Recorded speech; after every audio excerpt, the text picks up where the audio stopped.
I'm sure you've heard over the last few days that the CFL announced a TV deal in the United States with CBS Sports Network to show regular season games. I have some thoughts on this deal, some of which are good, some of which are not. First, I'll say what I like about it. Number one, the league is getting a lot more revenue out of the deal. The league is going to get $1 million per Farhan Laji, which is significantly more than they were getting from ESPN. Second, it increases the number of regular season games picked up from 21 to 34. So being able to see more games in the States is obviously better for people like me. Third, CBS Sports is going to do a better job of marketing these games, I feel like, than ESPN ever did. ESPN never really emphasized them that much. Here's what I don't like about the deal. Only 34 of the 81 regular season games were picked up, so there's 47 more whose fate is still to be determined. One frustration I had with ESPN Plus last season is you didn't know what games were going to be picked up and what times they were going to be. So it made planning things really difficult, and if you wanted to go out with your friends or something like that, and it turns out, oh yeah, this is the only CFL game we're showing this week, and it's BC versus Hamilton or something like that, it's like, I guess I just won't be watching the CFL this week. Just not as much incentive in that regard.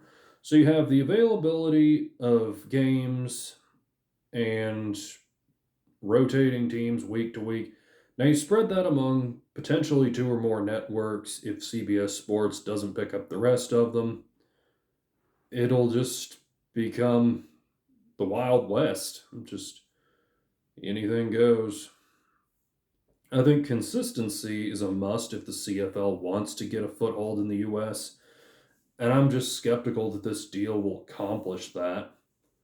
In an old show, my former co host AJ Torres said Hulu would be a good option. While I agree that would help with the consistency, I'm not holding my breath that Hulu would come for the CFL product. I'd love it if that were the case. I'm just not optimistic that it's reality. The challenge for the CFL to gain a foothold in the US is immense for a couple of reasons. First, Americans look at football like this. There's the NFL, then there's NCAA, and then after that there's CFL, XFL, USFL, etc. So will Americans be willing to see the CFL as something that isn't a gimmick or simply a feeder league to guys that want to get to the NFL? I think it can be done. However, there are challenges to this. I do appreciate that the CFL wants to still be a gate-driven league, but I'm just not sure how well that strategy is going to work. There has to be a good TV presence and a good digital presence. I know CFL fantasy has become a thing in recent years. It's no doubt helpful, but also the league needs to modernize a little bit with their broadcast and website. Both look like they're still in about the mid 2000s. The irony is that the mid 2000s was peak NFL for me. The NFL was so much fun back in the day, and ever since their product has been declining. Players have spoken out about these Thursday night games and how they don't have adequate time to recover, and chemistry issues with players early in the season. But pretty much just been shut up, get in there. The NFL is so beholden to TV money, their product now feels like a reality show. Should we be surprised? No. I truly never felt like Thursday night games were necessary. Keep the Thursday Thanksgiving games, those were good. But obviously, a huge windfall comes in for the owners.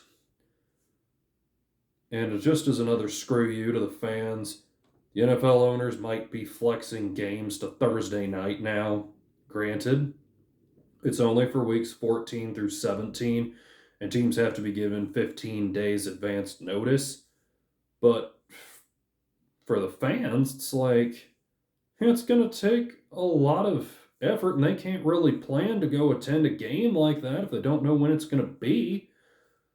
I mean, if you don't find that out for so long, how are you going to take off work, all that stuff? It just baffles me. Throwing the fans under the bus again. Whenever the owners win, the fans or the players are pretty much losing.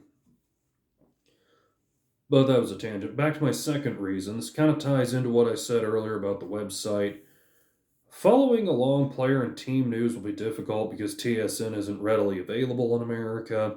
So, unlike Sports Center, which feeds you all the news about the NFL, it's just harder to get that here, which is honestly kind of a problem that can't be solved. I mean, you can follow on Twitter and everything, but it's just not the same as having that content accessible almost all day like it would be for the NFL. Another problem that really can't be solved is just that kids are out of school in the summertime and families are doing so many things. You're just not home as much as you would be during the school year. So that's just going to be an obstacle. Furthermore, a lot of other countries around the world can get CFL on demand from the CFL website, but the US can't.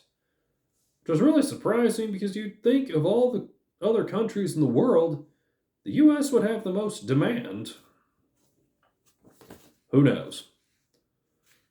Bottom line is the CFL needs to provide consistent, accessible content for Americans without over Americanizing their content so that it isn't palatable to the Canadian fans. If I had exact answers on how to do this, I'd be rich. But until that day comes, one thing I've thought would be a good way of showcasing your product to Americans would be to have a few showcase games south of the border every year. Such as you could have the Blue Bombers play in Minneapolis or Fargo, somewhere that wouldn't be outrageous to travel, but also you could develop a relationship with local communities. The NFL has done this with London, and I think it could be done here too. Hamilton and Toronto could play in the Buffalo or Detroit area, and then BC could play in Seattle or Spokane. I could see the reason to go to smaller market like Spokane because while there may not be as many people, could also draw in people from even smaller communities there and just may not have as much to compete with. So, certainly I could understand going to a big metro area, but also don't overlook the mid sized ones. So, in conclusion, while I do think the CBS Sports deal is a step forward, there's still a lot that can be done to help grow the CFL in the States. Let me know in the comments what you think about this deal. Is it going to accomplish what it hopes to? And what else you think can be done? I'm looking forward to hearing more about what the league is going to do this year in the coming weeks. And antler up.